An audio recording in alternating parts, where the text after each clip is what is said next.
Hey there, everybody. This is Kenny, and I told you I would get you just some great people of faith that will inspire and encourage you and tell you some really great, interesting stories. And I have a lady this morning that I was telling her this before that I've admired her from afar for a little while because I just think it's special when someone is really, really invested in not only themselves and their congregation, but to help other pastors. So, welcome to the Pause for a Minute podcast. And I want to introduce Pastor Joanne Utley from Southampton, UMC. Pastor, welcome to the podcast. Thank you so much for taking the time. How you doing? Thanks, Kenny. I'm doing well.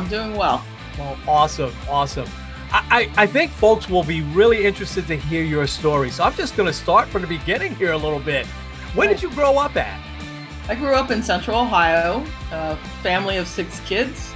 Wow. And went into the newspaper business out of college and eventually made my way east through that and worked at Newsday for 17 and a half years. Newsday. How long did you work there? 17 and a half years. Oh my gosh. So what did you do at Newsday? I was a graphic designer. Okay. Designed practically every page section in the newspaper over time. Spent a lot of time designing the front page. So now I'm really going to be interested to see how that path led you to the path of ministry. But I want to go back to your childhood for a second. 6 children growing up. Did you go to church as a child? Was there God, faith in your house? I was my brothers and sisters and I were probably drop-off kids, where mom and dad dropped us off. One of my older sisters got invited by one of her friends to Sunday school at the United Methodist Church at the Methodist Church at that point, and suddenly we were all going and getting dropped off. My parents didn't really attend church, but all of us kids did. I ended up in youth fellowship at some point, and actually even was teaching Sunday school. Wow. I think while I was still in high school. Okay. Wow. So, yeah. So something hit you during that time. Is there a moment or two that you said, I'm liking hearing this. I'm getting this, and I feel something. Was there a moment back then that you could share? I mean, it was the connection mostly of the youth group, and I got involved in doing a lot of things at church, a lot of just kind of service kind of things. Mm-hmm. And so that's sort of really what kind of clicked with me. Mm-hmm. And just all of my friends all of my friends I have now are still friends that I've had from, we were in diapers, a couple of us, but wow. So, Wow. Yeah. Wow. And so now you mentioned, and this is great. Now, did you continue to go to church after high school? And I ask that because that's where we lose a lot of our generation at. Did you continue to go? Not really. Okay. Not really. Every once in a while I would pop in if I was home visiting my parents or whatever. I would usually go to church because then I could see everybody I needed to see. But really just like you said, as many young adults do, just sort of left it behind, walked away from it for many, many years, and decided to get married and came back to the church for that. Uh-huh. So sort of got connected into the Centerport United Methodist Church here on Long Island. Okay. Uh-huh. Through that, so. Oh, that's awesome. Okay. So now I really want to hear this now because 17 and a half years at Newsday, in the secular world, obviously doing, I think if you did something that long, you probably really enjoyed it. So what was then the path now to where you're a pastor? How did that all happen? Like I said, I went back to the church, got married by the pastor in Centerport at that point, and the marriage very quickly fell apart.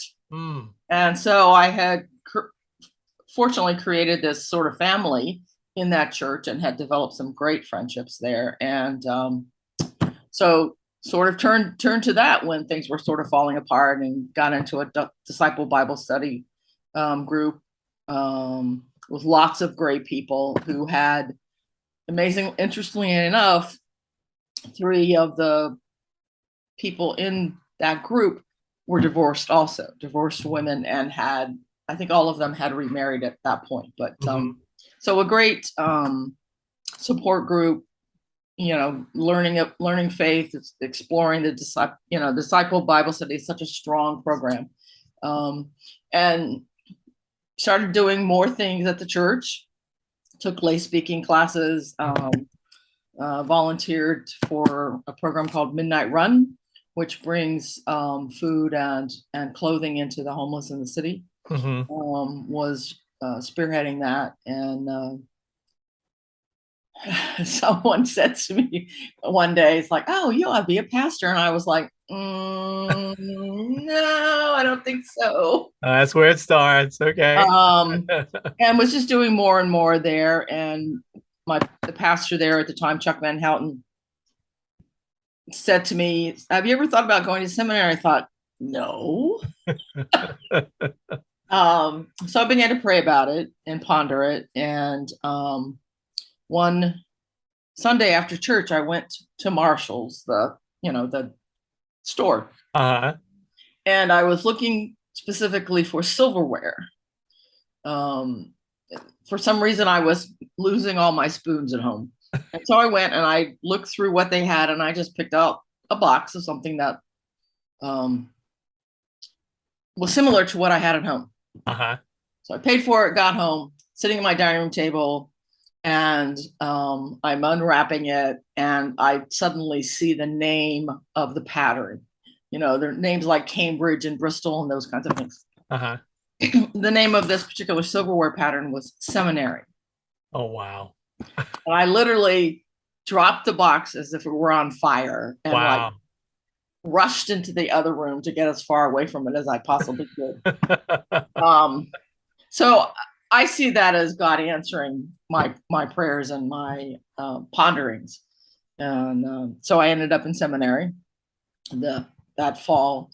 And the first 2 years of seminary, I worked full time, went to seminary part time, and then eventually I needed to do a supervised ministry, which was going to take up a lot more of my time, and quit my job. Wow. And took the leap of faith, and at a ripe old age, and went to seminary, and path led me here. So wow, what an amazing story. God is in Marshalls, right? Well, that's what I tell when I tell people that story. I said, just be careful where you go in Marshalls. Yeah. Oh my gosh. That is such an amazing story. But I also see a connection there. You mentioned how what kept sparking you back when you were younger was the service, was the opportunity to serve. And then the opportunity to serve here as an adult is what now led you to ministry. That is just an awesome story. I love that. Well, let's now while we have you, pick your brain a little bit and see if we can get some advice out there for others, because we are really in the middle of reboot and revitalization, and I love those couple of themes, and so revival also right in there. Pastor Joanne, what are a couple of things that you're doing today that's helping, your church jumpstart again, your community jumpstart again? What are a few things that you guys are involved with and purposefully, doing to really start to just have that revival again? Well, we're fortunate here that we have a pretty active youth program. We don't have a lot of youth in the church, but we have an active program. We just did a 4-week for the month of August camp, an all-day camp for about 42 kids, something that has been going on long before I got here. And that's one way that we reach into the community, because most of the kids who come both parents are working full-time jobs, and and they can't afford to send their kids to, the $1,000 tennis camp or whatever there might be. And so we feel that need for them. And we've got a incredible youth leader. And we found a great assistant director this year to help out with that. So Wow. that's one of the ways that we're reaching into the community. And we're really an outward facing congregation here in many, many ways. We participate in Maureen's Haven, which is the winter shelter program. Yes. And we do that usually 3 Mondays a month. And that really is a community effort. It really is. Yes. That where folks from the community are coming in really and running the program. And some of our church members serve as volunteers or help out in whatever way. And it's really about, I'm still really in the middle of making connections because I dropped in here in the middle of the pandemic in August of 2020, where for the longest time, I didn't really see any of my members face to face in person. And so you sort of lose that initial sort of opportunity to make contact. And so you have to find other ways to do that. So I'm still sort of attempting to make connections in the community and reaching out in various ways. 4th of July parade here in Southampton goes right by the church, and people have a tradition of sitting on the church lawn. And so the last couple of years, I've handed out water. Wow. In that parade for people. Yeah. And it's a small act, but it's also might be memorable for some folks. Yes. And it's just, it's like Jesus giving water. And so I am energized by that and finding a great way to meet and connect with people. That is awesome. And those are two just great things. I go back to the youth and you created some memories, for 42 kids. That is just awesome. And again, think about the burden that you took off of a lot of households this past summer, and so that is great. I love that. And then Maureen's Haven is as you know, we participate in that as well. And it's it's not an easy thing to pull off every single time we do it, but it is so worth it. It certainly is just one of those good ways of showing God's love and that we care. And so, and just something like water, I love that, and you gave me a couple of ideas there because we're going to have the San Gennaro feast here in a few weeks. And they tend to also, hang out here. That'll be a great thing to have. It'll probably still be warm, Yeah. That's awesome. And that definitely is going to lead to some revitalization, no doubt. I'm sure it already has. I can't let you go today without asking you a couple of other things and taking advantage of your expertise here, because you've been doing this lectionary call every week for as long as I've been a pastor, starting last July.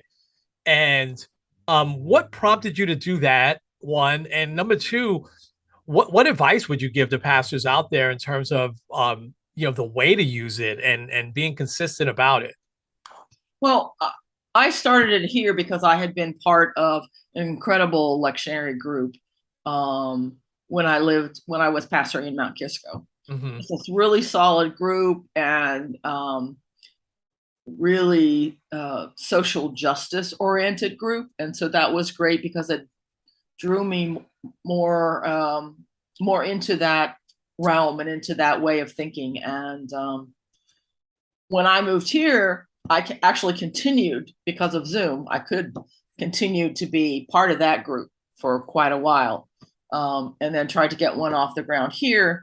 And it provides a couple of things. It provides you different perspectives on the scripture, things that you might never have ever thought of, a different way of reading it, a different way of looking at it, particularly if you can pull together a group of diverse pastors, because people are going to be coming at it from different directions. So it's always good to me to have those other voices being heard. And it's also creates a level of camaraderie and relationship. on a week, when you see each other on a weekly basis. And, there's always a little bit of sharing about this and that, what's going on in your life, amid the conversation. Mm-hmm. Mm-hmm. But it's always good to, most of the time, the folks coming may not know what they're going to preach about necessarily. And, hopefully by the time we end, people will know it's like, yeah, I'm going to go in this direction and bring out these points and stuff.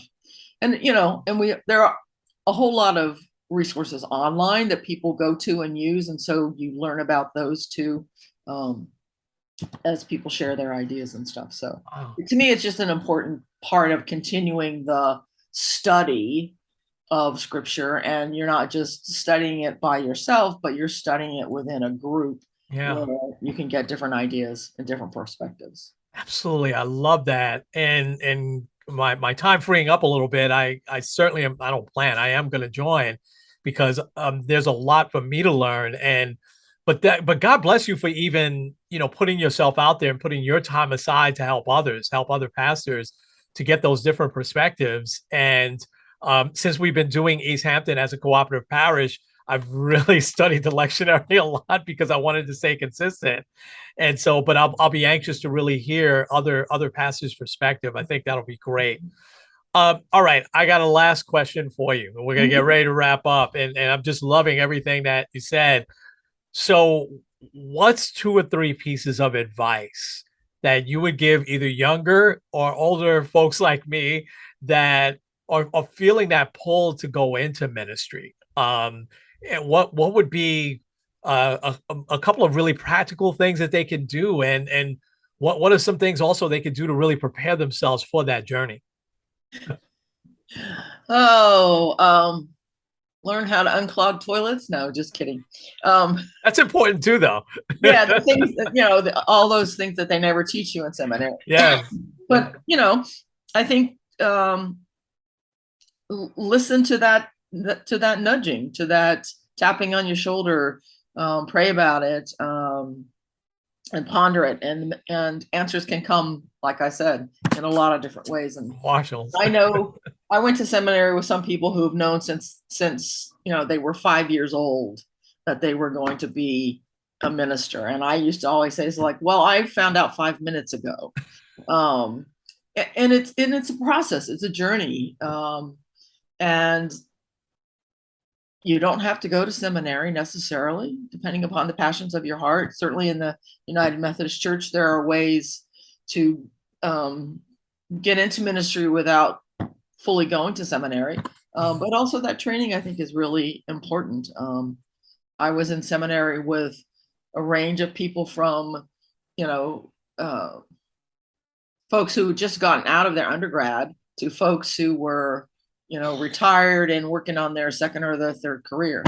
And that's the thing I would say. It's sort of it's never too late. God can always use you in some way, shape, or form. Whether it's, whether it's preaching or whether it's being in mission and taking on some kind of role as in mission or service. But you kind of have to listen. I mean, how old was I? I was 48 when I started seminary. And Wow. I thought, Wow. does my brain work still to Yeah. be in that climate, right? When I'm in class with a 22-year-old. Yes. You go through those doubts. Absolutely. Yeah, Yeah. and just stuck with it. I said, okay, I'll take a couple of classes to start, and we'll see where that goes. And I just continued to take classes. Like I said, I was working full time, was able to sort of arrange my work schedule to be able to do seminary a couple days a week. And it was just following the path that seemed to be, cleared for me. It's interesting that when you think about it, if you allow it to be God, you see how what you thought were obstacles are cleared away. Wow. For instance, I quit my full-time job. I was going to go to seminary full-time, and I had a mortgage to pay. Mm-hmm. And some dear friends of mine in the Centerport Church who were really supportive of what I was doing I began to get monthly checks dropped into my mailbox anonymously for a year. Wow. To help me cover my expenses. Wow. And that was that they were my angel network is what they call themselves. And that was just incredible to have that kind of support and backing for people who saw in you something that I didn't fully see in myself at that time. Yeah. That is amazing. And that is just fantastic advice, first of all. But that's an amazing story and that you just shared about getting your mortgage and or getting help for your mortgage to get paid. And I think that as pastors, we give that advice all the time, right? That, trust God and, if you know that that's the call, trust him. And we sometimes don't have that trust ourselves, but it's so important for people to hear stories like that because those are things that actually happen. And that's definitely a God thing to nudge people to say, hey, I'm going to help Joanne on this journey because I know she's going to be touching a lot of people and she just follows God's call. Yeah. Just outstanding stuff. Wow. Yeah, that was amazing congregation to be a part of. Yeah. Wow. Have good friends there. So. Yeah. Oh, well, speaking of amazing, you've been amazing. Thank you so much, Ken, for taking this time. And I knew it. I knew that you had a lot to share. You're so humble. But there's so much there, and there's so much more I want to get to know, and hopefully I'll get to do that over time, with you. But how inspirational is your story, man? Oh man. So thank you, Pastor Joanne, for joining me today.